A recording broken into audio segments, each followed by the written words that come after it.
Bonjour à toutes, bonjour à tous. Nous sommes ici au Rayon Polar avec beaucoup d'énigmes policières qui vous feront vibrer avec des histoires passionnantes. Vincent va nous présenter ses 4 livres préférés. Ouais, bonjour. Alors déjà, on commence parce que c'est la grosse nouveauté de la semaine. J'ai pas lu encore, hein, ça sort aujourd'hui. Le nouveau Stephen King en 2 parties, 1000 pages. Paraît-il un retour au grand Stephen King des années fantastiques horreur. Donc Dôme en 2 parties. À mon avis, ça va être l'événement. Il n'y a que la première partie qui est sortie pour l'instant. Le deuxième est dans les. Là, on est en plein direct. Là, le deuxième est dans les cartons, donc on va installer ça. On va installer ça cet après-midi.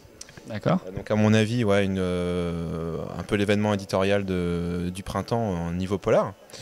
Bon, moi, je vais parler de ce que je connais le mieux, c'est-à-dire du poche, parce que pour l'instant, pour ce qui est du programme du début d'année, j'ai pas encore eu de lecture qui m'est vraiment tapé dans l'œil.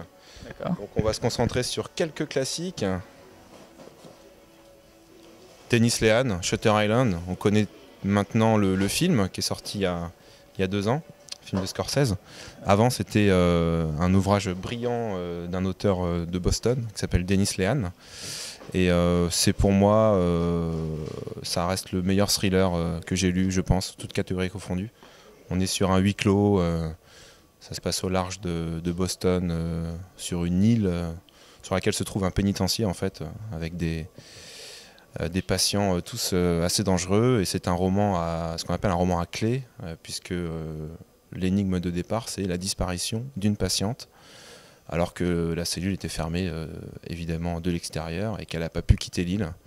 Donc on va dénouer ce mystère pendant toute l'histoire. Et c'est vraiment un tour de force, quoi. Le lecteur est manipulé de bout en bout et vraiment très difficile de savoir ce que va être le dénouement et comment ça va se terminer. D'accord, alors un autre livre. Ouais, je reste chez Rivage parce que Rivage est vraiment je pense, le meilleur éditeur de polar, notamment américain. David Peace, alors lui est un Anglais. Là on est dans le polar ouvrier, très très sombre, très violent, avec en fait le premier tome d'une tétralogie, celui-ci s'appelle 1974, et l'histoire se déroule sur une dizaine d'années. Et là on est vraiment sur un roman coup de poing, très sombre, écrit à la première personne avec une plume très, très acérée, très dure, quoi. Donc là j'ai envie de dire âme sensible, ça se tenir, parce que c'est vraiment du polar à couper au couteau, quoi.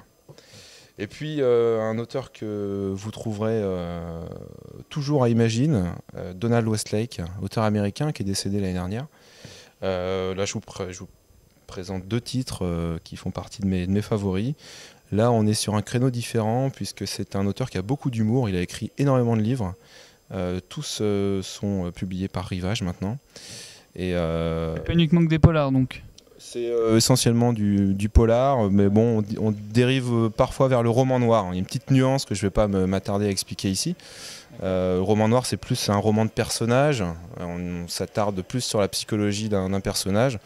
L'histoire, on va dire, est légèrement secondaire, comme dans Adieu chez Sherazade, par exemple.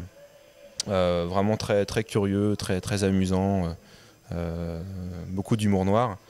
Et puis sinon, il a fait toute une série d'enquêtes avec un personnage récurrent, comme beaucoup dans les polars. Et celui-ci, Dégâts des eaux, qui est très très bon.